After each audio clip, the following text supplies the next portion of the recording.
বছর কতক আগের কথা। পুজোর পর দেরাদুনে বেড়াতে গেছিলাম। ঠিক দেরাদুন নয়, ওখান থেকে মাইল পাঁচেক দূর।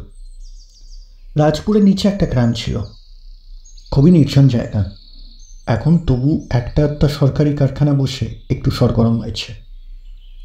আমি যেখানকার কথা বলছি তখন সিকি মাইলের মধ্যে কিষেনপুরের রামকৃষ্ণ আশ্রম, মাতাজি আশ্রম আর তার দুপাশে খাঞ্চার পাঁচ মাত্র কোঠাবাড়ি ছিল। এছাড়া একটা কাঠের চুঙ্গি ঘর, কি যেন একটা মন্দির, দু একটা কাঁচা বাড়িতে সামান্য দোকান। লোকালয় বলতে এইসবই বোঝাত। খুব দূরে দূরে বিচ্ছিন্ন দু একটা বাগান বাড়িও চোখে পড়ত, তবে তাতে মানুষ থাকতো কিনা সন্দেহ। নির্জন বলতে যা বোঝায় জায়গাটা তাই। বিস্তৃত চওড়া পাকা রাস্তা, দুপাশে চাষের ক্ষেত, পাহাড় কেটে ধাপে ধাপে নেমে এসেছে। সামনেই মুসৌরি যাবার চড়ায়, যেদিকে দৃষ্টি যায় পাহাড় আর পাহাড়। রাস্তাটাও ক্রমাগত উঠে গেছে তা বুঝতে অসুবিধা হয় না। রাস্তার পাশে একটা জলের নহর, বোধহয় কোনো পাহাড়ি ঝর্ণার জল এইভাবে নহরের মধ্যে দিয়ে ঘুরিয়ে দেওয়া হয়েছে। সবটা জড়িয়ে মনে হতো কোনো স্বপ্নের দেশে আছি। সভ্যতা আর মানব বসতির কথা মনে পড়তো যানবাহন চলাচলের সময়। তাও মুসৌরি যাবার বাস সকালে ঊর্ধ্বমুখী, বিকেলে নিম্নমুখী। আর সে কখানাই বা। এছাড়া দু একখানা প্রাইভেট গাড়ি, জিপ আর মালবাওয়া দু একখানা লরি যাতায়াত করত। রাজপুর থেকে দেরাদুন কয়েকখানা বাসও যাতায়াত করত, কিন্তু সে বোধহয় 1 ঘন্টা 3 কোয়ার্টার অন্তর অন্তর। হয়তো কোনো এক আধখানা টাঙ্গার মুখ দেখা যেত, তবে সে কালে মাত্রে। মোটা টাকার লোভ না দেখালে ঘোড়া জখম করতে এতটা চড়াই ভাঙতে রাজি হতো নাকি। রাস্তা দিয়েই নিশ্চিন্ত হয়ে তাই হাঁটতাম। গাড়ি ঘোড়ার উৎপাত যেমন নেই, মানুষেরও নেই। পথে দাঁড় করিয়েই কেউ পরলোক তত্ত্ব কিংবা রাজনীতিক আলোচনা করে উজ্জ্বল মধুর প্রভাত অথবা স্বপ্নময় সন্ধ্যার বিষাক্ত করে তুলবে এমন সম্ভাবনা নেই। বরং মাঝে মধ্যে এক আধখানা গাড়ি বা বাস চলে গেলে ভালোই লাগতো, বিশেষ করে রাত্রের দিকে। হঠাৎ কোনো প্রাইভেট গাড়ি যখন বাঁধানো জনহীন রাস্তা ধরে বিচিত্র ধ্বনি স্পন্দন তুলে সুপ্তিমগ্ন প্রকৃতিকে সচকিত করে চলে যেত, বহুদূর পর্যন্ত তার সেই শব্দ তরঙ্গিত হতে থাকত, আরও বহুদূরে চলে না যাওয়া পর্যন্ত। দূর থেকে দূরান্তরে পাহাড়ের বাঁকে বাঁকে আস্তে আস্তে মিলিয়ে যাওয়া সে শব্দ দূরাগত সঙ্গীতের মতো মিষ্টি লাগত। সভ্যতার চিহ্ন শহরে বা জনপদে যতটা অসহ্য, অরণ্য পর্বতে ততই মধুর, ততই শ্রেয়। যা বলছিলাম, দুবেলায় আমি রাস্তা ধরে হাঁটতাম, বেশ খানিকটা করে। কোনোদিন রাজপুরের দিকে, কোনোদিন বা নতুন তৈরি মুসৌরির পথ ধরে। এই দিকটাই বেশি ভালো লাগত। আরও নির্জন, জনবসতির চিহ্ন নেই। মধ্যে মধ্যে একটা করে শুকনো নদী, তার পুল, আরও দূরে দূরে এক আধটা চাষির বস্তি। চলতে চলতে মাথা তুলে মুসৌরির দিকে চাইলে আরও ভালো লাগত। একহারা বিস্তৃত শহরটা প্রভাতের সূর্যলোকে ঝলমল করত। এক একটা বড় বাড়ির কোনো এক কাঁচের জানলায় সে আলো প্রতিফলিত হয়ে বিশেষ এক একটা পথ কোণে চোখ ধারিয়ে দিত। বাস বা গাড়ি ঘুরে ঘুরে ওঠার দৃশ্য নিচ থেকে মনোরম বোধ হতো। দূরে বার্লগঞ্জের মিশনারি কলেজের ঝুলনো পুলটা আঁকা ছবির মতো মনে হতো। কোলেরি বাজারের স্ট্যান্ডে দাঁড়ানো বাসগুলো দেখাতো খেলাঘরের গাড়ির মতো। বিকেলের দিকে শহর বিশেষ চোখে পড়তো না, প্রায় মেঘ বা কুয়াশায় ঢেকে থাকত। তবু সেই মেঘের মধ্যে মধ্যে বিদ্যুৎ বিকাশ হতো তখন কেমন যেন আশ্চর্য লাগত। কিন্তু বিকেলের এই অন্তর্ধানের সুদ পুষিয়ে যেত রাতে। বা হঠাৎ ঘুম ভেঙে যদি কখনো রাত্রিবেলায় বাইরে এসে দাঁড়ালে চোখ জুড়িয়ে যেতে চান। অত বড় লম্বা শহরটা জুড়ে আলোর মালা। মনে হতো আকাশ থেকে কোনো ছায়াপথের টুকরো কিংবা বিশাল কোনো নক্ষত্রপুঞ্জ নেমে মাথার ওপর একেবারে কাছাকাছি এসে পড়েছে। নমস্কার, সন্ধ্যের আড্ডার বিশেষ নিবেদন অলৌকিক গল্পের সম্ভারে আপনাদের সবাইকে স্বাগত জানাই। আজ আমরা যে গল্প পাঠ করছি তা হলো গজেন্দ্র কুমার মিত্রের লেখা পাগলা সাধু। গজেন্দ্র কুমার মিত্রের জন্ম 1908 সালের 11ই নভেম্বর। লিখেছেন বহু উপন্যাস, গল্প এবং কবিতা। তিনি পেয়েছেন সাহিত্য একাডেমি থেকে পুরস্কার। তাহলে আবার ফিরে যাওয়া যাক আজকের গল্পে। যেদিনের কথা বলছি সেদিন একটু বেশি শীত বোধ হওয়াতে দুপুরের একটু পরেই বাইরে বেরিয়ে পড়েছিলাম। ঝলমলে রোদে হাঁটতে ভালোই লাগছিল। তাছাড়া এইসব পাহাড় অঞ্চলে দুপুরের একটা বিশেষ রূপ আছে, বিশেষ করে অক্টোবর মাসে। সেইটাই উপভোগ করতে করতে হনন করে হেঁটে বহুদূর গিয়ে পড়েছিলাম, অত খেয়ালও করিনি। হঠাৎ সামনে অনেকগুলো লোক দেখতে পেয়ে যারা একটু চমকেই উঠলাম। অনেক দিন পর এতগুলো লোক দেখতে পেলে চমকে উঠবারই কথা।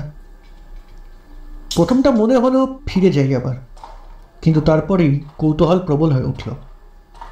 এত লোক এই নির্জন পাহাড়ের পথে কি করছে?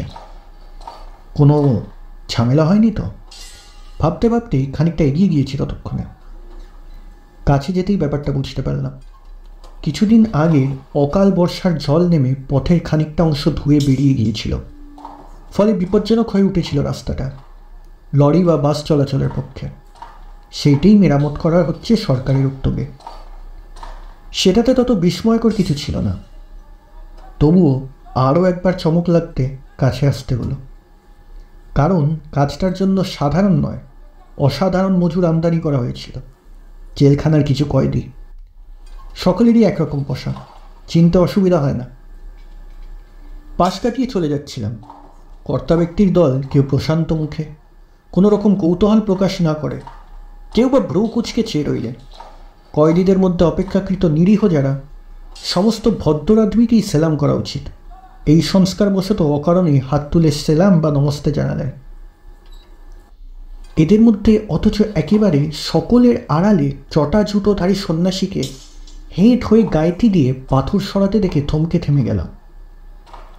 ব্যাপারটা এমনই বিস্তৃষ্য বা বেমানান যে বিস্ময়ের সীমা রইল না। এদেশে এখনও মহাত্মারা পূজনীয় ব্যক্তি, তাদের খাওয়া দাওয়ার দায়িত্ব প্রধানত জনসাধারণের, সে কথা জনসাধারণ এখনও অস্বীকার করেনি। সুতরাং গেরুয়াধারী জটাজুটো সমন্বিত একজন সন্ন্যাসীকে সকলের সঙ্গে জনমজুরি খাটতে দেখলে বিস্মিত হবার কথা বই। বাকি কয়েদি মজুররা আমাকে এইভাবে থেমে যেতে দেখে আমার দৃষ্টি অনুসরণ করে ব্যাপারটা বুঝল। অনেকেরই মুখে একটা চাপা কৌতুকও ফুটে উঠল। শুধু তাদের চালক যারা কপট গম্ভীর্যের বর্মে নিজেদের মর্যাদা বাঁচিয়ে উদাসীনভাবে অন্যদিকে চেয়ে রইলেন, তাদের কাছ থেকে কোনো উত্তর পাবার আশাই নেই। এদিকে কৌতূহলও আর চেপে রাখা যাচ্ছে না। বার কতক মনকে শাসিয়ে পাশ কাটিয়ে চলে যাওয়ার চেষ্টা করেও পারলাম না। অজ্ঞতা এক কয়েদিরই শরণাপন্ন হতে হলো। সামনেই যে ছোকরা কয়েদিটি দাঁড়িয়েছিল তাকেই প্রশ্ন করলাম, ও সাধু বাবা এখানে তোমাদের সঙ্গে কাজ করছে কেন? কেউ নেই, কোথায় থাকেন? ও মহাত্মা, ও তো পাগলা বাবা, আপনি চেনেন না? না, আমি কি করে চিনব? আমি নতুন লোক। পাগলা বাবা কেন? ও মহাত্মা একেবারেই পাগল। সহৎসায় উত্তরটা দিল লোকটি। তারও কাছ থেকে ভিক্ষা নেন না, মজুরি খেতে বা যা পান সির্ফ তাইতেই নিজের জিন্দগি গুজরান করেন। মাঝে মাঝে দেরাদুন কি রাজপুর বাজারে গিয়ে বসে থাকেন, কিংবা বাস স্ট্যান্ডে কারোর মুটের দোকান হলে মোট বয়তান। দরদস্তুর কিছু করেন না, যে যা তাই খুশিতে তাতেই উনি খুশ থাকেন। তবে মোট মেলেই কম। লোকে সাধু মহাত্মাকে দিয়ে ওসব কাম করাতে চায় না, তো ভয় পায় কি অধর্ম হবে, সেজন্য খুব একটা রোজগার হয় না। লেকিন খাটতে পারেনি উনি খুব। তাই এক এক সময় কোথাও ঘর বাড়ি তৈরি কি রাস্তা মেরামতের কাম হচ্ছে শুনলে নিজেই চেঁচে এসে কাজে লেগে যান। কেউ কোনো মজুরি দেবে কিনা তা পুছতাছ না করে। এই দেখুন না, এখানে সরকারি কাম, জেহেল থেকে লোক আনানো হয়েছে। এই মহাত্মাকে মজুরি কে দেবে বলুন? ঠিকাদার তো কেউ নেই এখানে। তবু আজ কদিন কাম করছেন, এখানে বারণ করলেও শোনেন না। আমাদের খাবার থেকে এক খাপখানা রুটি দিই দুপুরে। কাম শেষ করে সন্ধ্যায় চলে যাবার সময় ওভারসিয়ার বাবু দয়া করে সিকিটা আদুলি দেন। ওর কাছে খুচরা খরচের যে তাবিল থাকে তাই থেকে, কোনোদিন হয়তো নিজের জেব থেকেও যায় কিছু। বাবা তো তাতেই খুশি। কৌতূহলী কমল না, এতে বেড়েই গেল বড়। ওভারসিয়ার বাবু আর জেলের খুদে কর্তার দল প্রকিঞ্চিত করে ঘন ঘন তাকাচ্ছেন দেখেও আমি এদের পাশ কাটিয়ে এগিয়ে গেলাম। পাহাড়ের গা ঘেঁষে সাধু বাবা যেখানে পাথর কাটছিলেন সেই দিকে। খাটো একটা গেরুয়া জামা, এলোমেলো কয়েকটা চটা, একহারা কটন, তবে শীর্ণ বা রোগা যাকে বলে তাও ঠিক নয়। গায়ের রং এককালে ফর্সা ছিল সম্ভবত, এখন রোদে পুড়ে তামাটে হয়ে গেছে। পাশে গিয়ে দাঁড়ালাম, কিন্তু কথা বলবার সুযোগ হলো না অনেকক্ষণ, কারণ তিনি হেঁট হয়ে কাজই করে যাচ্ছিলেন। একবারও একটু মাথা তুলে না তাকালে, চোখাচোখি না হলে কথা বলবো কেমনে? মাথা তিনি তুললেন না, তবে তিনি যে আমাকে লক্ষ্য করেছেন তা একটু পরেই বোঝা গেল। তেমনি হেঁট হয়ে কাটা পাথরের ওপর টুকরোগুলোর গা থেকে হাত করে মাটি সরিয়ে সেগুলোকে আলগা করার চেষ্টা করতে করতে একসময় পরিষ্কার কলকাতাই বাংলায় প্রশ্ন করলেন, আপনিও বাঙালি না? অস্বীকার করে লাভ নেই, আমি বেশ একটু থতমত খেয়ে গেছিলাম। আর যাই হোক, এখানে এ প্রশ্নের জন্য ঠিক প্রস্তুত ছিলাম না। সুতরাং খানিকটা সময় লাগলো এই বিস্ময়ের চমকটা সামলে নিয়ে উত্তর দিতে। বার কতক ঢোক গিললাম। হ্যাঁ, আপনি আপনারও কি বাঙালি শরীর? সাধুদের পূর্বজীবনের কথা বলতে নেই, সন্ন্যাস গ্রহণের সঙ্গে সঙ্গে তাদের নবজন্ম শুরু হয়ে যায়। তাই পূর্বাশ্রমে কোন দেশি ছিলেন প্রশ্ন করতে গেলে শরীরটা কোন দেশীয় এই প্রশ্ন করতে হয়। আমার কথা বলতে যেটুকু সময় লেগেছে তার মধ্যেই সাধুবাবু উঠে দাঁড়িয়েছেন। এবার আরও পরিষ্কার দেখলাম তাকে। রোদে পোড়া জলে ভেজা চেহারা, রং বা কান্তি বলতে আর কিছুই অবশিষ্ট নেই। মুখ ও চিবুক দাড়িগোপের অবগুণ্ঠনে ঢাকা। তবু মনে হলো সন্ন্যাসীর বয়স বেশি নয়, 40 হবে বড়জোর। তবে দেখেই মনে হচ্ছে নিজের জোয়ানকালে ভালোই সুশ্রী ছিলেন। আর সেটাও টের পাওয়া গেল সাধু যখন আমার প্রশ্নে হেসে উঠলেন। ছকছকে সুন্দর দাঁত বলে নয়, হাসির ভঙ্গিটাও ভারী মিষ্টি, অনেকটা ছেলে মানুষের মতো। সমস্ত মুখটা যেন নিমেষে উদ্ভাসিত হয়ে উঠল সেই হাসিতে। বললেন, না না, অত সমীহ করে শরীর তরির বলতে হবে না। আমি বাঙালি, রীতিমতো সন্ন্যাস নেওয়া যাকে বলে তা আমি নিই। কাজেই কোনো বাধা নিষেধই বাধা নেই আমার। এটা আবার একরকম ছদ্মবেশ বলতে পারে। ভিক না হলে ভিক মেলে না, জানেন তো। ভিক্ষে তো আপনি নেন না শুনলাম, খেটেই খান। তবে আবার ভেক ধরার কি দরকার? তাও শোনা হয়ে গেছে এরই মধ্যে। ভক্ত সংখ্যা দেখছি আমার অনেক। আরে মশাই, খেতে খেতে চাইলে কি খাওয়ার চায় সব সময়? এই যে বাবুরা, কেউ ভিক্ষে চাইলে বলেন খেটে খেতে পারো না। খাটুনিটা দিচ্ছে কে সব সময়? এই যে এদের কাছে কাজ করছি, অন্য কেউ এলে কি কাজ করতে দিত সরকারি লোকের সঙ্গে?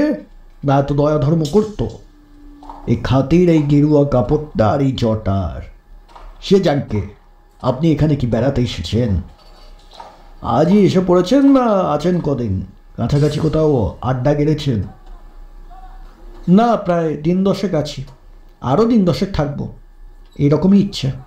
কোথায় আছেন? এদিকে তো থাকার মতো তেমন। কোন দিকে, কার বাড়িতে উঠেছে? আমার এক বন্ধু এসেছে সপরিবারে, তার এক বন্ধুর বাড়ি। মাস 2 থাকবেন তিনি। আমি এসেছি আমার বন্ধুর অতিথি হিসেবে। কিষেনপুরের 2 আশ্রম ছাড়িয়ে দেরাদুনের দিকে যেতে যে ছোট একটা গ্রামের মতো পরে ডান দিকে, সেখানে দেখবেন পাশাপাশি 2টো পাকা বাড়ি উঠেছে, তারই একটাতে আমি আছি। ও বুঝেছি বুঝেছি, বারবার বাড়ি, বুঝতে পেরেছি। আমিও ওই কাছেই থাকি। ওই জোয়ালা প্রসাদ ওই দুধ বেচে, আপনাদের বাড়িতে বোধ হয় ওই দুধ চোগায়, তারই আশ্রয় আছে আপাতত। রীতিমতো আশ্রয়, বাইরের দিকের দাওয়া ঘিরে দিয়েছে, একখানা চারপাই কম্বলও দিয়েছে। রীতিমতো সাধু প্রতিষ্ঠা যাকে বলে। অন্য বিছানাও দিত, সাধুদের তুলোর বিছানা শুতে নেই বলে এটা এড়িয়ে গেছে। ভারী ভক্তিমান লোক, খেতে দিতেও তা আপত্তি নেই। নেহাত আমি ঘাড় পাতিনি, তাই সময় পেলে ভোরে উঠে ওর সঙ্গে হাত লাগিয়ে একটু একটু গরুর সেবাও করে দিই। তাতেই ওর কুণ্ঠার সীমা নেই। আমি রাগ করে চলে যাব এ ভয় না থাকলে ও টুকুও করতে দিত না। তাও একটা না একটা ছুতোয় প্রায় দুধ গিলিয়ে দেয় খানিকটা ফাঁক পেলেই। ভারী মজা। যত বলি আমি সাধু নই, ততই দেখি সকলের ভক্তি বেড়ে যায়। সাধুগিরির বোধহয় এইটাই সিক্রেট অফ সাকসেস। কি বুঝলেন মশাই? উৎসাহিত হয়ে আমি বললাম, তা একদিন আসুন না আমাদের এখানে। এও এক রকমের ভণ্ডামি ভাববেন হয়তো, কিন্তু সত্যি সত্যি শিক্ষিত ভদ্র গৃহস্থ বাড়িতে আমি চাই না। তার থেকে এদের মধ্যেই থাকি ভালো। আপনার সঙ্গে কথা বলতে ভালো লাগছে, কিন্তু আপনার ওখানে গেলেই আপনি বাকি সকলের সঙ্গে আলাপ করিয়ে দেবেন, কিংবা তারাই এসে আলাপ করবে। সাধু সম্বন্ধে যতই বিতরাগ থাক, মুখে যতই ব্যঙ্গ বিদ্রুপ করুক, কৌতূহল কারো কম নেই। হয় ভক্তি নয় বিদ্রুপ, কিংবা নিছক কৌতূহল। কোনোটাই আমার সহ্য হবে না, আর তার দরকারই বা কী? আপনার বাড়ির পিছন দিকটাতে দেখবেন জোয়ালা প্রসাদের খাটাল। অত গরু মোষ দেখতে ভুল হওয়ার কথা নয়। আপনি যদি দয়া করে ওখানে আসেন তো ভেরি মাচ ওয়েলকাম। বসার জন্য একটা সাফ চারপাই, হয়তোবা গোটা কুর্সিও করে দিতে পারি। তবুও যদি আপত্তি থাকে একখানা খবরের কাগজ পেতে তোফা রাস্তার ওপর বসা চলবে। আমার তো তাও লাগবে না। সন্ধ্যার পর এ রাস্তায় তো দেখছেন জন বিরল যান বিরল। কী সব বলে আপনাদের পোশাকি বাংলাতে, দিব্যি বাঁধানো রোয়াকের মতো পরিষ্কার আর নিরাপদ। এইটুকু কথাতেই বুঝলাম ভদ্রলোক শুধু শিক্ষিতই নন, বেশ বুদ্ধিমানও। আকৃষ্ট যখন হলামই, একটু অস্বস্তিও বোধ করতে লাগলাম। কোনো অপরাধী অর্থাৎ ক্রিমিনাল সাধুর ছদ্মবেশ নিয়ে এই নির্জন জায়গায় আত্মগোপন করে আছে হয়তো, কিংবা কোনো স্পাই। মনে হলো আমার মনের ভাবটা মুখের ওপর ফুটে উঠেছিল ছাপা বইয়ের পাতার মতো। তা না হলে তিনি অমন পরিষ্কার দেখতে পাবেন কেন? হেসে বললেন, জেলখানাকে ফাঁকি দিতে লুকিয়ে থাকতে হলে জনাকীর্ণ শহরে থাকাই নিরাপদ। আর স্পাই, এখন তো আর ইংরেজ আমল নেই যে স্বদেশি ডাকাতদের ধরবার জন্য সরকার মাইনে দিয়ে স্পাই বুঝবে। আর আপনারই বা তাতে চিন্তার কি আছে? গোপন করার মতো কোনো কথা থাকলে প্রসঙ্গ তুলবেন না। চুকে গেল? খুব যে চুকে গেল তা নয়, অস্বস্তি বরং বেড়েই গেল। তবে অপ্রস্তুত হয়ে পড়লাম। না না, সে কি কথা, সেসব কিছু নয় ইত্যাদি বলতে বলতে ক্ষমা চাইলাম। তিনি আবারও একটু এসে কাজে মন দিলেন। ভেবেছিলাম দেখা করব না আর। মানুষটাকে ঘিরে যে বড় রকমের একটা রহস্য আছে তাতে সন্দেহ নেই। শিক্ষিত বাঙালি ভদ্রলোক এই জনবিরল স্থানে এসে জনমজুরি খাচ্ছে, অথচ একাধারে সাধুর বেশ। সবটাই যেন গোলমেলে। মোড়ক গেছে, এ সম্পর্কে এড়িয়ে চলাই ভালো। বাড়িতে এসেও কিছু বলিনি কাউকে। বন্ধুকেও চিনি, বন্ধুপত্নীকেও। দুজনেরই কৌতূহল ছেলে মানুষের মতো, বরং বেশি। একবার কানে গেলেই অস্থির করে তুলবে, এবং আমি না নিয়ে গেলে নিজেরাই খুঁজে খুঁজে গিয়ে হাজির হবে। শেষ পর্যন্ত অতিষ্ঠ করে ছাড়বে সাধুজিকে। ওদেরও কিছু বলে কাজ নেই, প্রসঙ্গটাই একদম ভুলে যাওয়া ভালো। কিন্তু দুপুর পার হয়ে যখন সন্ধ্যা নামলো, তখন কে যেন ভেতরে ভেতরে অবিরাম ঠেলতে লাগলো এদিকে।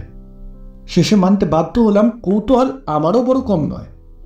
এ পরিচয় ঘনিষ্ঠ করে তোলা যে বিপজ্জনক, এবং সে বিপদ কি কি আর কত দিক থেকে আসতে পারে, মনকে তা বুঝিয়ে আর ভয় দেখিয়েও ঠেকানো গেল না।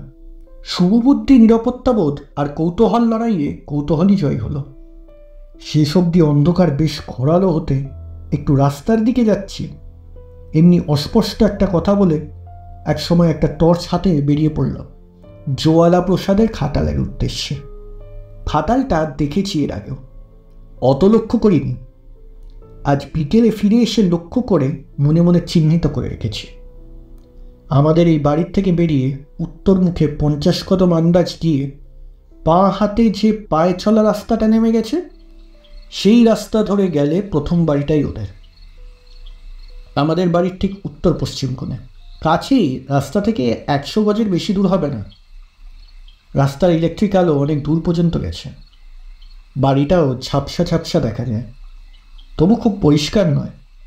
বাড়ি বেশ অন্ধকার, ভেতরে আলোও চলছে বটে, সেটার একটা ক্ষীণ রেখাও দেখা যাচ্ছে। শিশুর কান্নাও শোনা যাচ্ছে, তাতেই মানব বসতির আভাস পাওয়া যায়। কিন্তু বাইরের দিকটা যেমন নিস্তব্ধ, তেমনি জনহীন, আর তেমনই অন্ধকার। এই অবস্থায় কি করা যায় ভাবছি। ফিরেই যাব নাকি কাউকে ডাকবো? কি বলেই বা ডাকবো? ভাবতে ভাবতেই দাওয়ার কাছাকাছি এগিয়ে গেছি খানিকটা। হঠাৎ সেই জমাট বাঁধা অন্ধকারের মধ্যে থেকে পরিষ্কার সম্ভাষণ কানে এলো।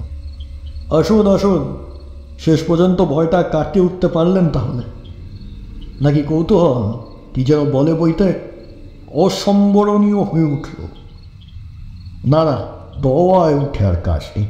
চুপসি অন্ধকারে বসে থাকা, গোবরের গন্ধের মাঝখানে, এই সৌরভ আপনার সহ্য হবে। বাইরে বসেই ভালো। আপনার ঠান্ডা লাগার ভয় নেই তো? না হয় মাফলারটা জড়িয়ে বসুন ভালো করে।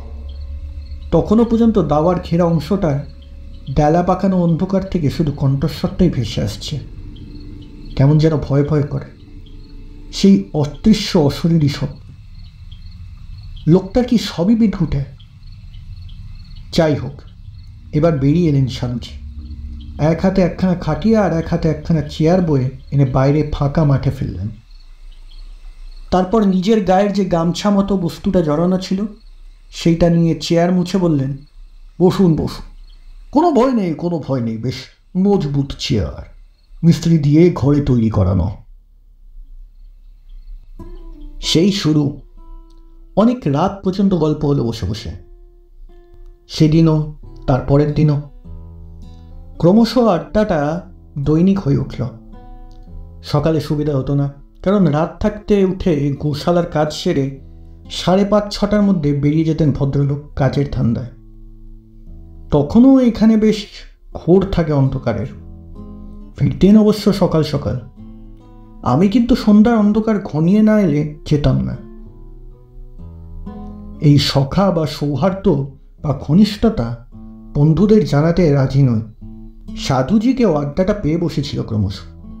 দেখতাম ইদানিং তিনি বেশ একটু উৎসুকভাবেই অপেক্ষা করতেন আমার জন্য। ওঠার সময়ও ছাড়তে চাইতেন না, আর একটু করে করে ধরে রাখতেন। অতিথেয়তারও একটা ভালো ব্যবস্থা হয়ে গিয়েছিল।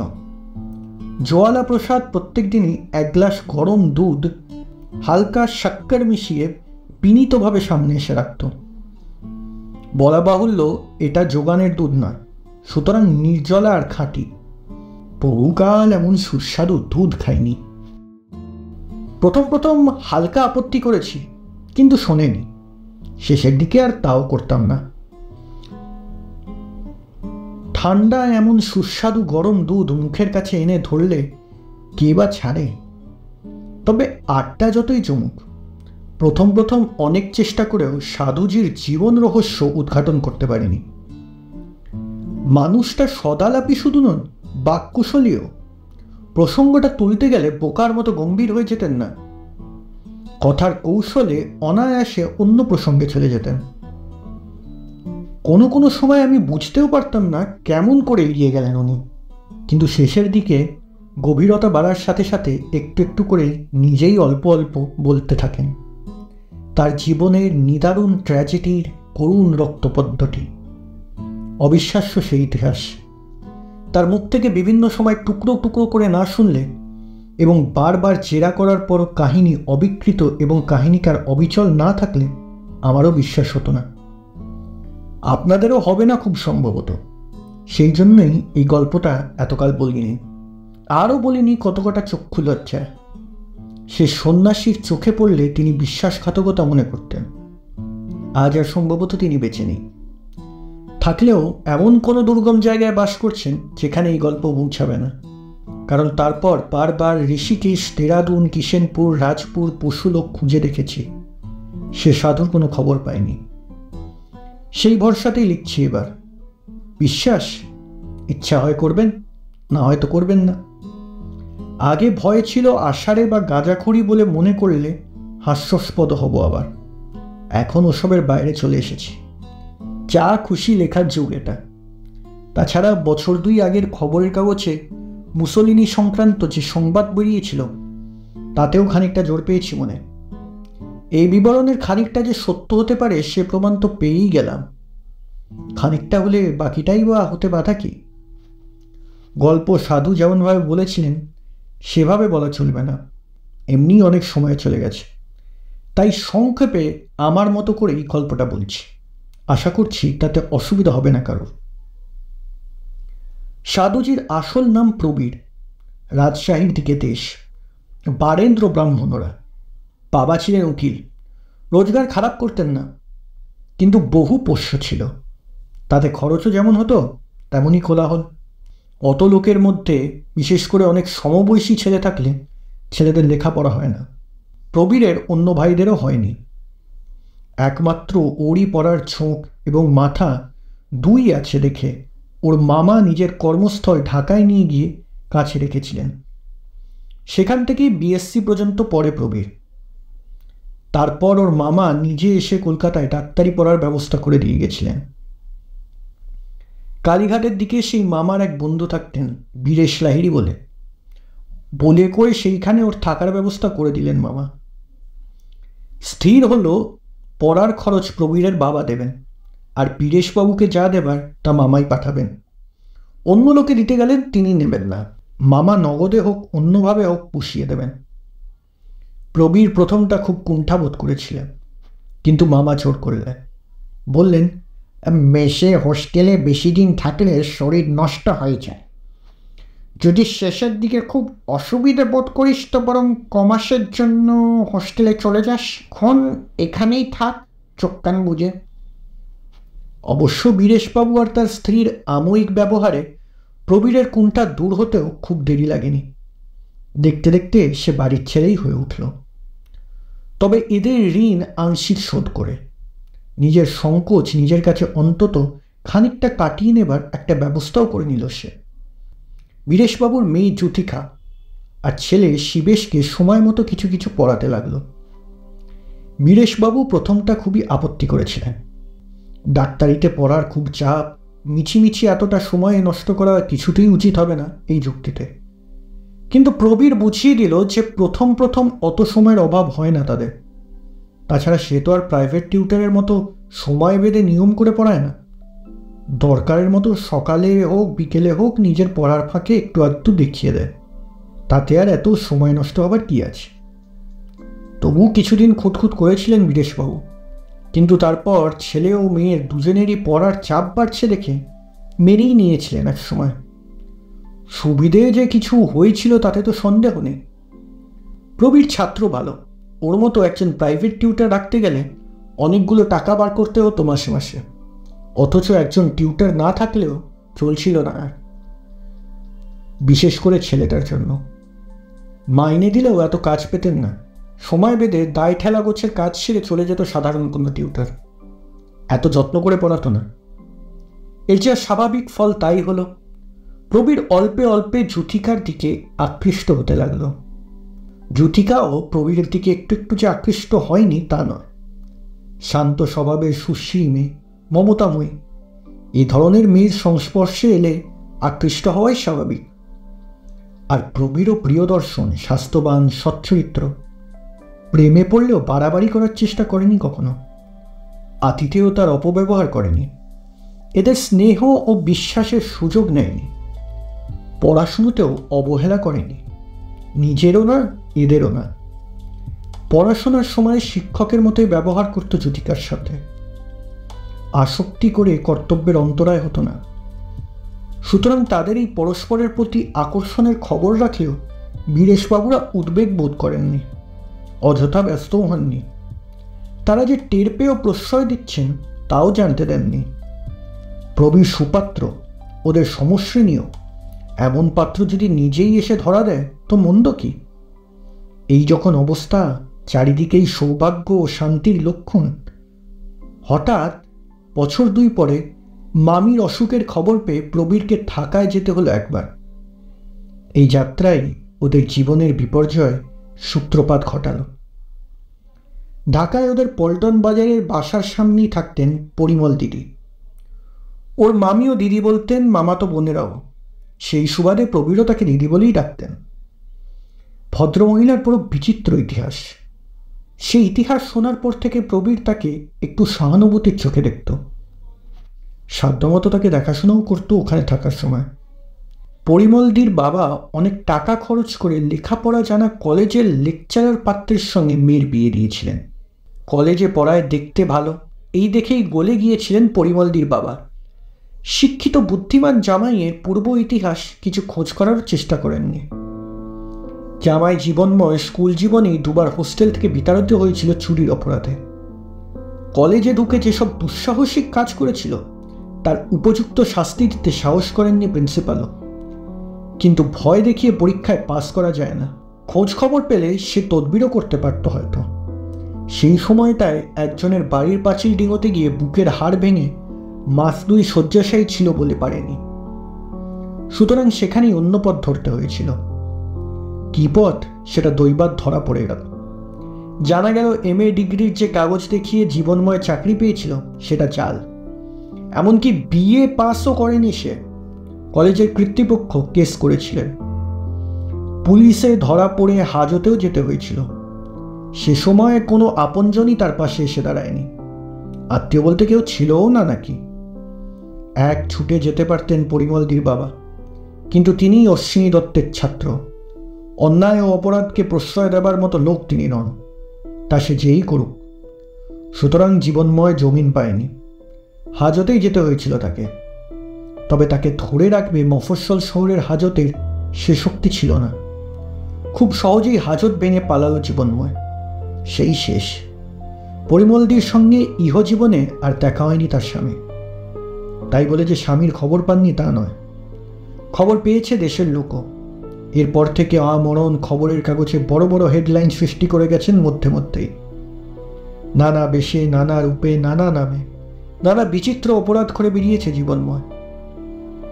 যে সোনা মিয়া, সেই জিহন আলী, সেই রতন ভট্টাচার্য, সেই আবার মাতা প্রসাদ, কখনো সেই হীরা সিং। কর্মক্ষেত্র কখনো জম্মু, কখনো রাজপুতানা, কখনো হায়দ্রাবাদ, কখনো আসাম। অপরাধের ফর্দ দেওয়া আরো মুশকিল। চুরি, ডাকাতি, রাহাজানি এসব তো নেহাত তুচ্ছ। নারী ধর্ষণ, খুন এও খেলা মাত্র। করেনি এমন কুকাজ নেই। হত্যা বা নারী ধর্ষণের নানা বিচিত্র পরীক্ষা নিরীক্ষা করত সে। একেবারে ধরা যে পড়েনি তাও নয়, কিন্তু শেষ পর্যন্ত আদালতের কাঠগড়ায় গিয়ে দাঁড় করানো যায়নি কখনোই। একবার ট্রেন থেকে পালিয়েছে। আশ্চর্য কৌশলে হাতকড়া খুলে সঙ্গে সিপাহীদের খুন করে গাড়ির ছাদ বেয়ে গিয়ে চলন্ত গাড়ির কাপলিং খুলে দিয়ে শেষ বগিটা বিচ্ছিন্ন করে নিয়েছে। তারপর জঙ্গলের মধ্যে পরিত্যক্ত সেই বগির আরোহীদের ভয় দেখিয়ে লুট করে নিয়ে একাই পালিয়ে গেছে জঙ্গলে। আর একবার কলকাতা শহরের বুকের ওপর থেকে পুলিশ ভ্যান থেকে গায়েব হয়ে গেছে ভেলকিওয়ালার মতো। আরও বার 2 থানা হাজত হয়েছে। কে তাকে সাহায্য করত তা কেউ জানতে পারেনি আজও। তবে তার দলে যে বহু লোক ছিল তার প্রমাণ পাওয়া গেছে বহুবারই। এই বিভিন্ন নামের ভয়ঙ্কর অপরাধী যে সেই জীবনময়ী, এটাও পুলিশ খুঁজে বার করতে পেরেছে। কিন্তু কথায় আছে না, 7 দিন চোরের 1 দিন সাধুর। ভাগ্যের সঙ্গে খেলা করতে গিয়ে বারবার ভাগ্যের নাকের সামনে তুড়ি মেরে আসা যায়। শেষ খেলাটা কিন্তু থাকে ভাগ্যেরই হাতে। সেই খেলাতেই হারল জীবন। ইংরেজিতে যাকে বলে ওয়ান্স টু মেনি, তাই হলো ওর। মধ্যপ্রদেশের এক পাহাড়ি জঙ্গলে হাত বোমা মেরে পুলিশকে ঘায়েল করতে গিয়ে সেই বোমা হাত ফসকে পড়ে গিয়ে নিজেই সাংঘাতিক জখম হলো। এই প্রথম দলপতিকে জখম হতে দেখে ভয় দিশেহারা হয়ে পালালো দলের লোকেরা। তাদের অবস্থা অবশ্য আগেই শোচনীয় হয়ে উঠেছিল। তাদের মধ্যে অক্ষত ছিল না একজন। 3 ঘন্টা পুলিশের সঙ্গে যুদ্ধে সকলেই আহত হয়ে গিয়েছিল অল্প বিস্তর। সেই কারণেই পরে ধরাও পড়েছিল তারা অতি সহজে। একবার পাকড়াও করা তো সময়ের অপেক্ষা শুধু। পুলিশ নিশ্চিন্ত হয়ে বীর দর্পে এগোচ্ছে। সেই সময় এক কাণ্ড করে বসল জীবন। জীবনের সর্বশেষ বাহাদুরি দেখিয়ে দিল পৃথিবী থেকে বিদায় নেবার আগে।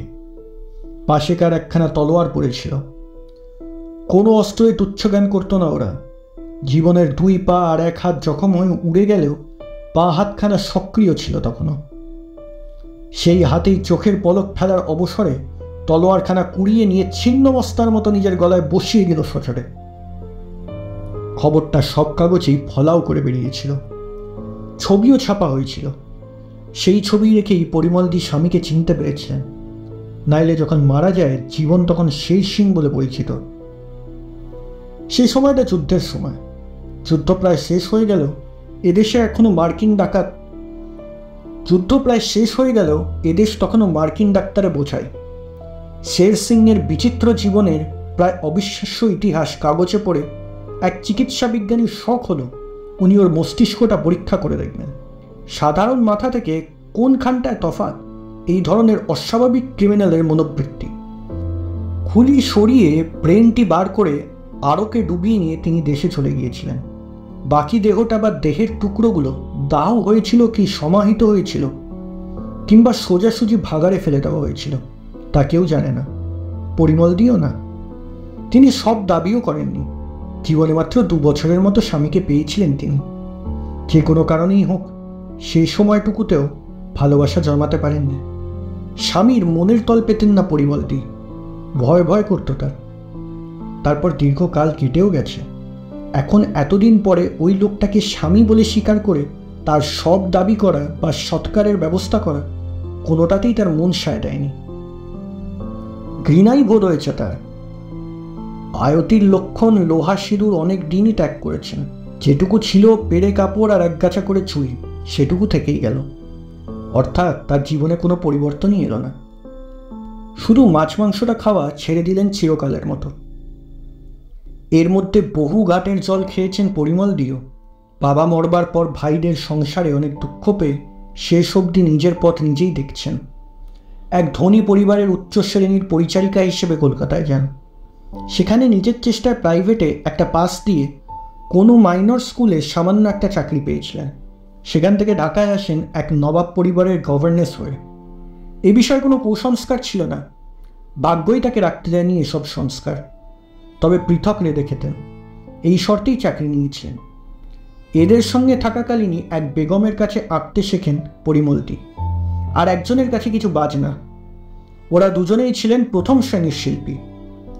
পরিমলদির অত যোগ্যতা না থাকলেও ওরা খুবই যত্ন করে শিখিয়েছিলেন। তার ফলে ভালো চাকরি পাওয়া সহজ হয়েছে তার। প্রবীরের সঙ্গে যখন পরিচয় হয় তখন পরিমলদি এক বড় মেয়ে স্কুলে ড্রয়িং ও মিউজিক মাস্টারের চাকরি করছেন। এবার ঢাকায় পৌঁছেই প্রবীর শুনল সে আসবে শুনে পরিমলদি বিশেষ করে বলে দিয়েছেন তার সাথে দেখা না করে প্রবীর কলকাতায় যেন চলে না যায়। কি একটা জরুরি প্রয়োজন আছে তার। মামিকে অনেকটা সুস্থ দেখে পরের দিনই তার সঙ্গে দেখা করতে গেল প্রবীর। দেখল সেখানে আরও একটা বিচিত্র ইতিহাস তার জন্য অপেক্ষা করছে। যে চিকিৎসা বিজ্ঞানী শের সিং বাস জীবনময়ের মস্তিষ্ক নিয়ে গিয়েছিলেন তার গবেষণার কাজ শেষ হয়ে গেছে। সেই গবেষণার ফলাফলও এক বিখ্যাত বৈজ্ঞানিক পত্রে ছাপা হয়েছে ছবি সমেত। কাজ শেষ হওয়ার পর সে বিজ্ঞানিকের মনে হয়েছে মস্তিষ্কটি এবার মৃতের আত্মীয়ের কাছে দিয়ে দেওয়া উচিত, যাতে তারা এটাকে সমাধিস্থ করতে পারে। সে বিষয়ে একজন ভারতীয়র সঙ্গে পরামর্শ করতে গিয়ে শুনেছেন যে যেহেতু মৃত মুসলমান বা খ্রিশ্চান নয়, সেহেতু সব খুব সম্ভব সমাধিস্থ করা হয়নি, দাহ করা হয়েছে। কিন্তু তাহলেও হিন্দু হলে শাস্ত্রমতে সে অংশটুকুও দাহ করা দরকার, না হলে পরলৌকিক কাজ শেষ করা যাবে না। আর এসব ক্ষেত্রে হিন্দুই হোক মুসলমানই হোক, দেহাবশেষ অন্য জায়গায় পড়ে থাকলে মৃতের আত্মীয়রা খুব দুঃখিত বোধ করেন। মার্কিন বৈজ্ঞানিক এসব কিছুই জানেন না, যা শুনেছেন তাই বিশ্বাস করেছেন, অনুতপ্তও হয়েছেন খুব। ওরা কোনো ব্যাপারেই দীর্ঘসূত্রী নন। এই অজ্ঞানকৃত অন্যায়ের প্রতিকার করার জন্য উঠে পড়ে লেগেছেন সঙ্গে সঙ্গে। তিনি মার্কিন দূতাবাস মারফত ভারত সরকার এবং ভারত সরকারের মারফত ভারতীয় পুলিশ ব্যবস্থাকে তোলপাড় করে তুলেছেন। সাধারণত ভারত সরকারের কর্মতৎপরতার চাকা ধীরে করে।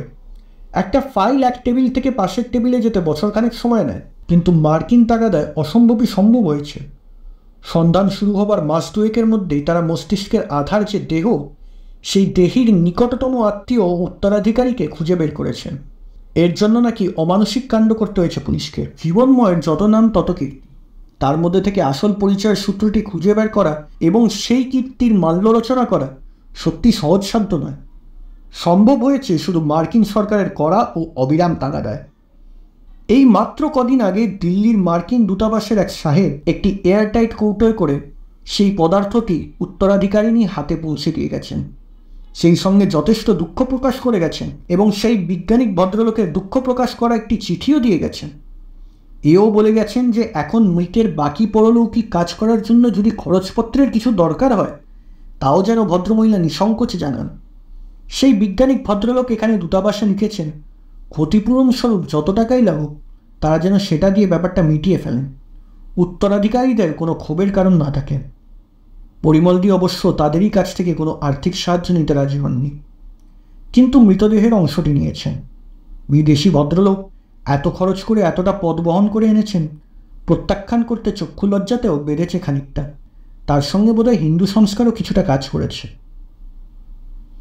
সমস্ত ইতিহাস বিব্রত করে পরিমলদি ছলছল চোখে প্রবীরের দুটি হাত ধরে বলেছিলেন, ভাই, তুমি যদি আমাকে একটু সাহায্য না করো তাহলে আমার আর কোনো উপায় নেই।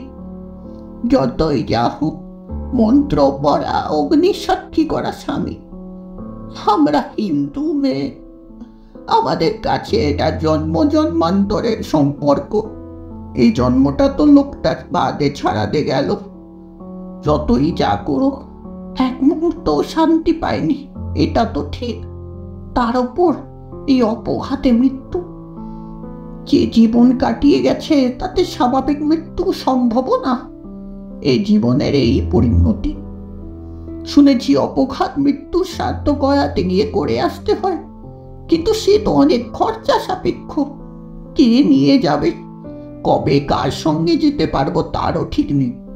এখানের চাকরি কতদিন থাকবে তাই সন্দেহ। হয়তো সব ছেড়ে ছুড়ে পালাতে হবে শিগগিরই।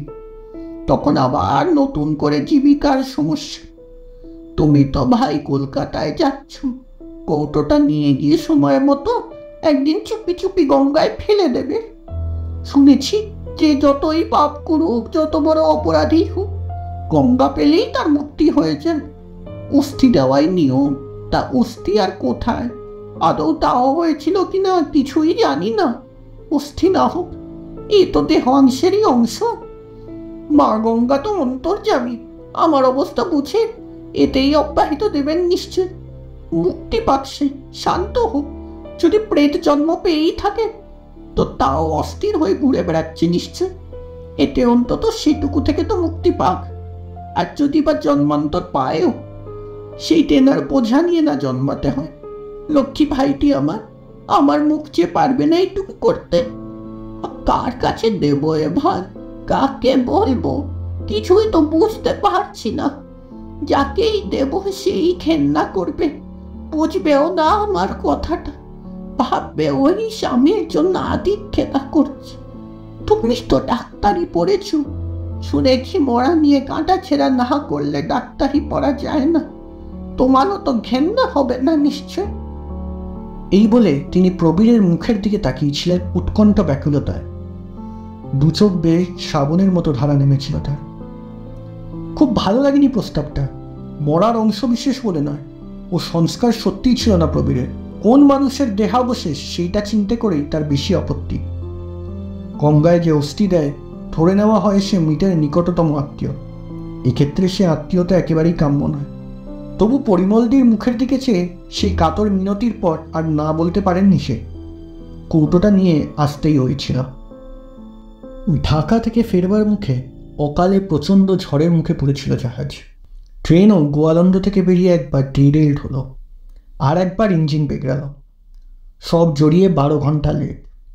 আগে ভেবেছিল বাড়িতে পৌঁছেই পালপত্র নামিয়ে ওটা গঙ্গায় দিয়ে আসবে, কিন্তু ক্লান্ত অবসন্ন প্রবীর আর তখন সরাসরি গঙ্গায় যাওয়ার কথা ভাবতে পারল না। তখন গেলে নানা কৈফিয়তের মধ্যে পড়তে হতো। বীরেশবাবুর স্ত্রী বেশ একটু ব্যাটিকগ্রস্ত। তার কানে গেলে ওকে তো পোশাক আশাক শুদ্ধ স্নান করাবেনি, তখনই হয়তো ছুটবেন কোনো কালীবাড়িতে প্রবীর আর তার ছেলেমেয়ের কল্যাণ কামনায়। পড়ার জন্য কিছু হার এনে রাখতে হয়েছে প্রবীরকে। তা ইতিমধ্যে নাকি তিনি বাড়িতে নারায়ণকে এনে তুলসী দিয়েছেন একবার। যখনকার কাজ তখনই চুকিয়ে ফেললে ভবিষ্যতে অনেক জটিলতা থেকে মুক্তি পাওয়া যায়। দীর্ঘসূত্রিতা দীর্ঘতর সূত্রিতার কারণ হয়। সেদিন সদ্য সদ্য ধুলো পায়ে যদি কাজ চুকিয়ে আসতো প্রবীর, তো সেইখানেই ও পর্বের জবনিকা পড়ে যেত।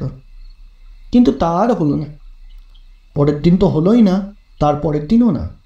এটা ওটা নানা তুচ্ছ অসুবিধার অজুহাতে হয়ে উঠল না। এদিকে পড়াশোনার চাপ ছিল। জ্যোতিকাদেরও কিছু কিছু পড়ার ক্ষতি হয়েছে এই কদিনে। সেগুলো সেরে সামনের সপ্তাহে চুপি চুপি একদিন কলেজ যাওয়ার পথে একটু আগে বেরিয়ে গঙ্গায় ফেলে দিয়ে আসবে মনে মনে স্থির করে রাখল। এরই মধ্যে কবে চিন্তাটা মাথায় এসেছিল তা প্রবীরের মনে নেই। হঠাৎ মনে হয়েছিল হয়তো, কিংবা একটু একটু করে রূপ নিয়েছিল চিন্তাটা। সেও তো ডাক্তারির ছাত্র, অ্যানাটমি চর্চা আর ডাইসেকশন তার অবশ্য করণীয়। একবার কৌটোটা খুলে দেখবে নাকি? অত বড় আর্চ ক্রিমিনালের মস্তিষ্ক কোষের গঠন কি ছিল? অবশ্য কোনো অসাধারণত্ব চিহ্নিত করে নেবার মতো বিদ্যা আয়ত্ত হতে এখনো বহু দেরি ছিল তার। তবু একবার দেখে রাখতে দোষ কি? নানা রকমের আরকে ডুবোনো ছিল, এয়ারটাইট কৌটোয় আছে, চেহারাটা অবিকৃত আছে নিশ্চয়। কৌটোটা কেটে একবার দেখে নিয়ে আবার তুলে রাখবে পচন ধরবার আগেই। পরের দিন খুব ভোরে বেরিয়ে ফেলে দিয়ে আসবে গঙ্গা। শুধুই অলস কৌতূহল, এটার কোনো কাজে আসবে না। এমনি তো ডাক্তারিটাই ভালো করে শিখতে এখনো বহু দেরি, তার ওপর এই ধরনের উচ্চমার্গের গবেষণা এই জীবনেই হয়ে উঠবে কিনা সন্দেহ। সেই ইচ্ছাও তার খুব কম নেই। পাশ করে কিছুদিন কোনো হাসপাতালে ট্রেনিং নিয়ে চাকরি করবে, আর যদি পয়সার জোগাড় হয় কোনো মফস্বল শহরে গিয়ে চেম্বার টেম্বার খুলে বসবে, এই তার আশা। দেশ স্বাধীন হলো, এখন চারিদিকে বহু সুযোগ সত্ত্ব, কিন্তু তার জন্য তো পয়সাও দরকার।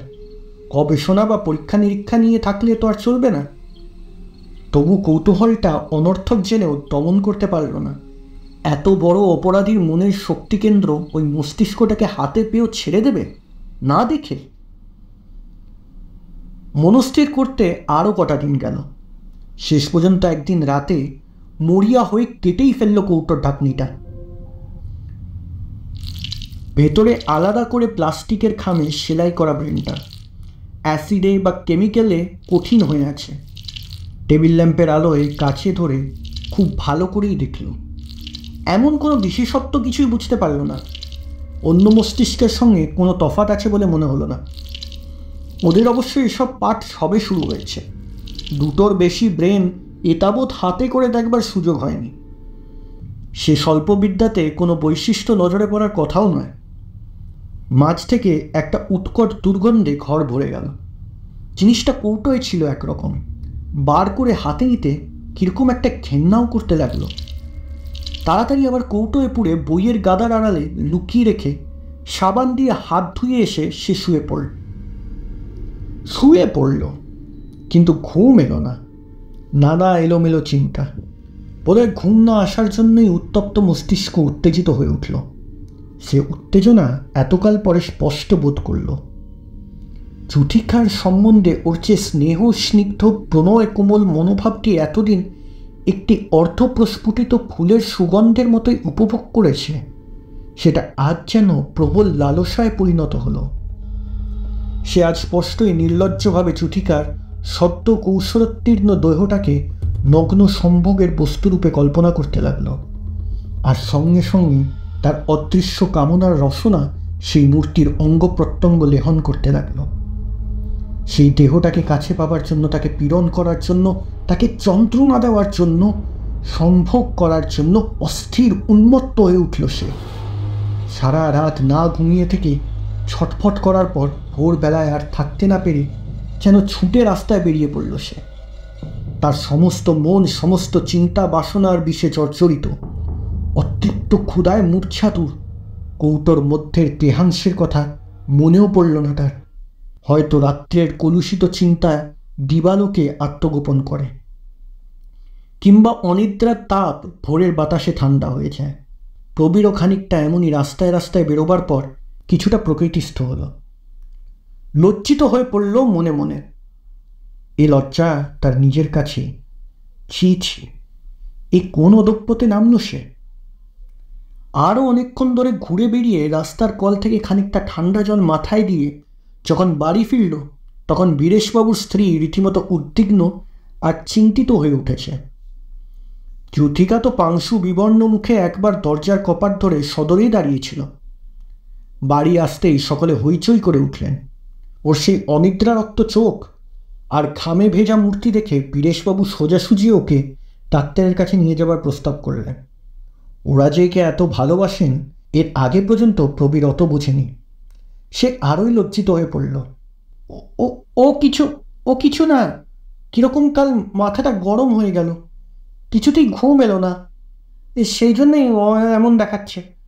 কদিন কোনো রকম ফিজিক্যাল এক্সারসাইজ হচ্ছে না বলেই বোধ হয়, তাই একটু জোরে হেঁটে এলাম খানিকটা। শিবেশের মা জোর করে ঘরে এনে বসিয়ে পাখা খুলে দিয়ে চা জল খাবার আনতে রান্নাঘরে চলে গেলেন। যুথিকা এসে তাড়াতাড়ি নিজেই ওর জামা আর গেঞ্জি ছাড়িয়ে নিল। ঘামে ও জলে ভিজে সপসপ করছে একেবারে। তার দুই চোখ তখনও উদ্বেগের অশ্রু টলটল করছে। হাত দুটো কাঁপছে থরথর করে। সেদিকে চেয়ে কি যে হলো প্রবীরের, আবারও যেন আগুন জ্বলে উঠল মাথায়। কিন্তু আগের সমস্ত অনুশোচনা ও লজ্জা কোথায় যেন মিলিয়ে গেল। সেই অবস্থাতেই সজোরে সবেগে তাকে বুকে চেপে ধরল। প্রথম কয়েক মুহূর্ত প্রবীরের এই অপ্রত্যাশিত আচরণে বিহ্বল হয়ে পড়েছিল জ্যোতিকা। প্রথম কয়েক মুহূর্ত প্রবীরের এই অপ্রত্যাশিত আচরণে বিহ্বল হয়ে পড়েছিল জ্যোতিকা। তারপরেই ওর হাত থেকে মুক্ত হওয়ার জন্য প্রাণপণে চেষ্টা করতে লাগলো। কিন্তু সেই সময় প্রবীরের গায়ে যেন 10টা হাতির বল এসেছে। সেই কঠিন আলিঙ্গন থেকে জোর করে ছাড়িয়ে নেয় নিজেকে সাধারণ বাঙালি ঘরের 17 বছরের মেয়ের পক্ষে তা সম্ভব নয়। চেঁচাতেও পারল না, কারণ পাগলের মতো তার দুই ঠোঁটের ওপর নিজের মুখ চেপে ধরেছে প্রবীর। সেই চাপে দেখতে দেখতেই নিজের দাঁতেই ঠোঁট কেটে রক্ত পড়তে শুরু করেছে। লবণ স্বাদে তা টের পাওয়া যাচ্ছে। প্রবীরের তখন কোনো জ্ঞানই ছিল না। কি করছে সে সম্বন্ধে কোনো স্পষ্ট ধারণাই নেই। একেবারে সংবিত ফিরল ঝনঝন করে বীরেশবাবুর স্ত্রীর হাত থেকে যখন চায়ের কাপটা মেঝেতে পড়ল। অতিরিক্ত চমকে ওঠার ফলে দুটো হাতই কেঁপে উঠেছিল তার। খাবারের থালাটা সামলাবার চেষ্টায় চায়ের কাপটা সামলাতে পারেনি। সেই শব্দে প্রবীরের হাতের বেষ্টনী শিথিল হতেই জ্যোতিকা সবেগে নিজেকে ছাড়িয়ে নিয়ে ডুকরে কেঁদে উঠে ঘর থেকে বেরিয়ে গেল। তার মাও খাবারটা কোনো মতে সামনে একটা টুলে নামিয়ে রেখে তার পিছু পিছু চলে গেলেন। নিদারুণ লজ্জিত হবারই কথা। অপ্রতিভ অবশ্যই হলো খানিকটা, কিন্তু আশ্চর্য এই, ভেবেও নিজের অবাক লাগলো, তেমন একটা লজ্জাবোধ করল না, বরং কেমন একটা উগ্র বিরোধীভাবই প্রবল হয়ে উঠল ওর মনে। বেশ করেছি, কি হয়েছে কি, আমারই তো জিনিস, 2 দিন বাদে তো পূর্ণ অধিকার জন্মাবে, ওরাও তো তা জানেন, তবে আবার অত কিসের। বীরেশবাবু ওকে দেখেই নিশ্চিন্ত হয়ে বাজারে চলে গিয়েছিলেন। বাড়িতে কেউ আর ছিল না। শিবেশ বোধহয় ওপরের ছোট ঘরটায় পড়ছে। বীরেশবাবুর স্ত্রী মেয়ের পিছনে পিছনে শোবার ঘরে গেছেন। নিস্তব্ধ থমথম করছে বাড়িটা। একবার মনে হলো এই অবসরে সেও বেরিয়ে যায়। পরক্ষণেই আবার সেই উগ্র মনোভাবটা প্রবল হয়ে উঠল। বেশ ধীরে সুস্থে মুখ হাত ধুয়ে এসে জলখাবার খেয়ে নিজের ঘরে গিয়ে বই খাতা নিয়ে বসল। বই নিয়ে বসলেও পড়াতে মন বসল না। কিছুক্ষণ আগের ঘটনাটা তাকে লজ্জিত করতে পারেনি, উল্টে আরো উত্তপ্ত করে তুলেছে। বই খাতা খুলে বসে সে তখনকার ঘটনাটাকেই আবার মনে করতে লাগছিল। বীরেশবাবু অবশ্য বাড়ি ফিরে সমস্ত কথাই শুনে থাকবেন, কিন্তু তিনি বা তার স্ত্রী কিছুই বললেন না। এই নীরবতাটাই যথেষ্ট অস্বস্তিকর বোধ হওয়ার কথা, কিন্তু তাও হলো না। বরং প্রবীরের মনে হলো ওরাও এটাকে ওর অধিকার সাব্যস্ত করে চুপ করে গেলেন। সন্ধ্যের পর অফিস থেকে ফিরে বীরেশবাবু কথাটা পারলেন। কোনো সংকোচ করলেন না, কোনো তিরস্কারও করলেন না। বললেন, দেখো বাবা প্রবীর, এটা আমাদের সকলকারই মস্ত ভুল হয়েছে। এভাবে এত কাছাকাছি থাকলে এরকম হওয়ারই কথা। আগে থেকেই এটা বোঝা উচিত ছিল। তোমাকে আমি সাধারণ ছেলে থেকে একটু স্বতন্ত্র ভেবেছিলাম বলেই। সে যাকে, আমি বলি কি, তুমি ভালো কোনো মেস কি হোস্টেলে দেখে চলে যাও। তোমার সেখানকার খরচ আপাতত আমিই দেব। মন দিয়ে পড়াশোনা করো। আজই তোমার মামার চিঠি পেয়েছি, উনি বিহারে চলে এসেছেন। তোমার খরচা উনি এখন যা দেন তা তো দেবেনই, বাকিটা আমি দেব। তবে সে তো খুব বেশি একটা লাগবে না, কোনো সংকোচের কারণ নেই। ধার বলেই নিও না হয়। ভালোভাবে পাশ করে বেরোলে এ টাকা শোধ দিতে বেশি দেরি লাগবে না তোমার। লজ্জায় মাথা হেঁট করে থাকার কথা, কিন্তু আবারও সম্পূর্ণ বিপরীত প্রতিক্রিয়া হলো প্রবীরের মনে। সে প্রচণ্ড রেগে গিয়ে কিছুটা একটা বজ্জাত ঘোড়ার মতো ঘাড় বেঁকিয়ে অন্যদিকে চেয়ে বলল, তা এতে এত ফাঁস করারই বা কী আছে? এই বিয়ে যখন আমাদের হবেই সেটা এখনই সেরে ফেললে হয়। এবার বীরেশবাবু বিরক্ত হয়ে উঠলেন। ঈষৎ রুদ্ধ কণ্ঠে বললেন, এখনই বিয়ে দিয়ে তোমাকে ঘর জামাই রাখবো? ছি! আর একটু আত্মসম্মান তোমার কাছ থেকে আশা করেছিল। মেয়ে যার হাতে দেব তার অন্তত একটা ঘরেরও মাথা গুঁজে থাকে। আমার মেয়েকে কিছু না হোক শাকভাত খাওয়াবার ক্ষমতা আছে, এটুকু তো দেখে দেবো।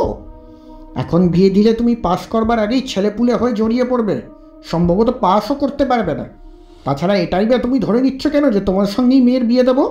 এমন কথা তো তোমাকে কোথাও বলে দিইনি। আমার মেয়েকেও আমি জানি, সেও তোমার সাথে বিয়ে করতে চাইবে না। তুমি এইভাবে চিন্তা করছো, জানলে আমি আগেই সতর্ক হতাম। না বাবা, তুমি যত তাড়াতাড়ি হয় বাড়ি খোঁজো। তোমার মামাকেও আমি লিখে দিয়েছি। আমার বহু আত্মীয় স্বজন এসে পড়েছেন দেশ থেকে। তোমার অন্য কোথাও থাকার ব্যবস্থা করতে হবে। জুঁইকে আমি কাল সকালেই ওর কাকার কাছে পাঠিয়ে দেবো। যতদিন না তুমি অন্য ব্যবস্থা করে নিতে পারো, সে সেখানেই থাকবে। আবারও আগুন জ্বলল মাথায়। সে তাপে আর ধোঁয়ায় যেন সমস্ত শুভবুদ্ধি আচ্ছন্ন হয়ে পড়ল। রাত্রে কিছু খেল না প্রবীর। রাগ করে তখনই আলো নিভিয়ে শুয়ে পড়ল। শুয়ে পড়া অবশ্য বেকার। কাল সারা রাত জাগা সত্ত্বেও চোখে ঘুম নামল না তার। কিন্তু সবটাই রাগ আর দুঃখে। এই ঘুম না আসার প্রধান কারণ হয়তো একটা কুৎসিত কাম লিপ্সা। ক্রোধ তো ছিল বটেই, তবে সেও ওই পথ ধরেই তার জ্বালা প্রশমনের কথা চিন্তা করতে লাগলো। প্রতিশোধের কথা ভাবতে গিয়েও মেয়েটার কথা ছাড়া কিছুই ভাবতে পারছে না ও। যেতে যদি হয় ওই মেয়ের সর্বনাশ করে দিয়ে এসে যাবে, যাতে ওই মেয়েকে নিয়ে গর্ব করা ওদের চিরদিনের মতো শেষ হয়। মনে হতে লাগলো যে এই সর্বনাশ তার আগেই করা উচিত ছিল। বিকৃত প্রবৃত্তির মনে মনে হিসাব করতে লাগলো কত সুযোগ কিভাবে নষ্ট করেছে সে। এমনকি শুধু চ্যুতিকাই নয়, শিবের সম্বন্ধেও তার মনোভাব দেখে এর মধ্যে সেও নিজেও চমকে উঠল একবার। সর্বনাশ করবে সে, সকলের সর্বনাশ করবে, এই অপমানের চরম শোধ তুলবে। ওর পয়সা নেই তাই উনি মেয়ে দেবেন না? পয়সা তো চোর ডাকাতের কাছেও হয়। পাস করলেই পয়সা রোজগার করতে পারবে, নাইলে পারবে না। পৃথিবীর এত ধনী লোকের পয়সা ছড়ানো আছে কি জন্য? এই তো বীরেশবাবুই সেদিন জমি বেচে 13,000 টাকা নগদ এনে বাড়িতে রেখেছিলেন দুদিন। ইচ্ছে করলেই তো সে টাকা সে হাতাতে পারত। ঝিকে ঝির বাসা সে চেনে, তার ঘরেও কিছু টাকা রেখে সে ঝিকে জড়াতে পারলে ওর দিকে কারো সন্দেহই যেত না।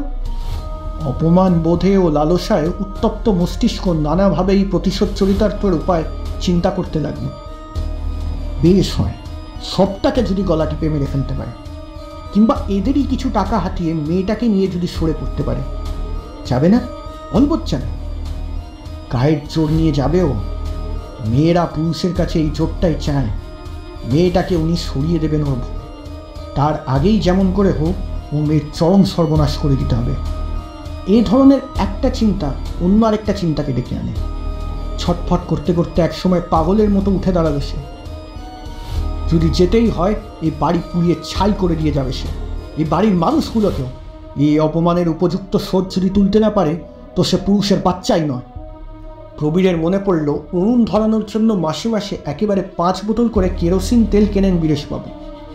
সেটা পরশুই কেনা হয়েছে। এছাড়া গরম কাপড় ধোয়ার জন্য 2 গ্যালন পেট্রোলও কোথা থেকে এনে রেখেছেন। নিঃশব্দে উঠে পড়ল সে। নিঃশব্দেই টর্চ জেলে প্রেতের মতো নিচে গিয়ে তেলের টিন সংগ্রহ করল।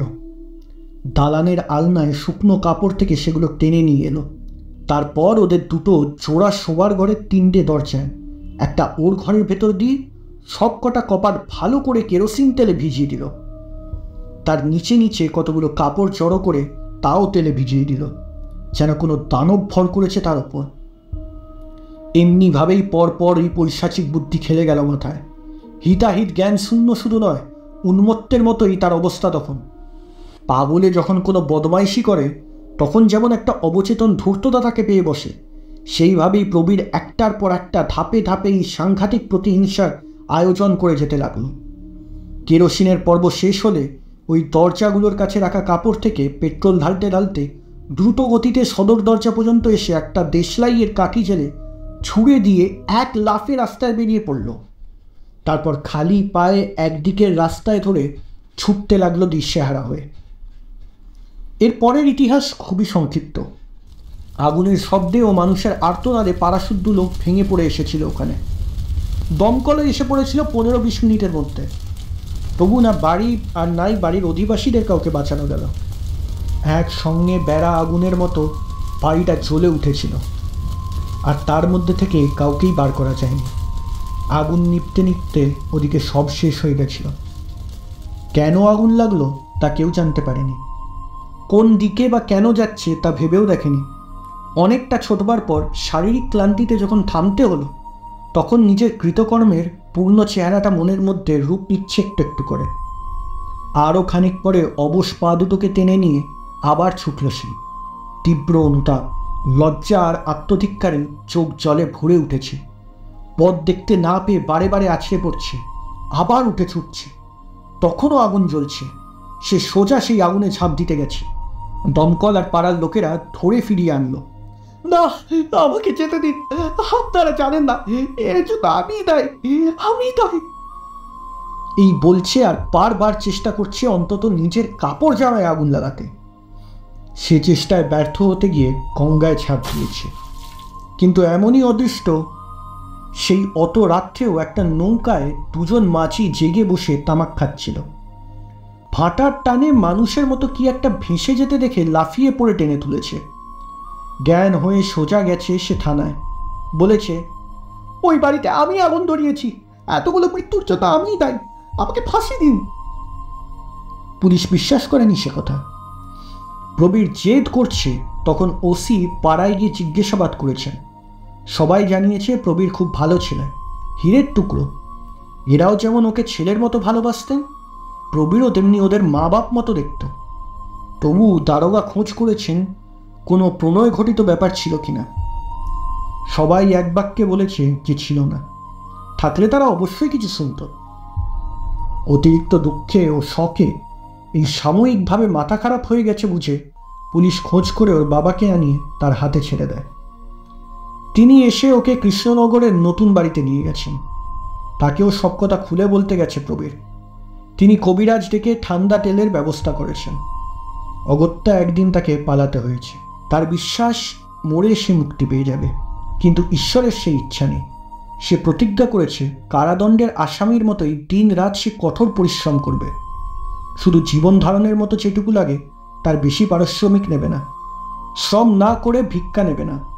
সেইভাবেই আজও চলছে। সাধুর কাহিনী শেষ হতেই 3টে প্রশ্ন করেছিলাম তাকে।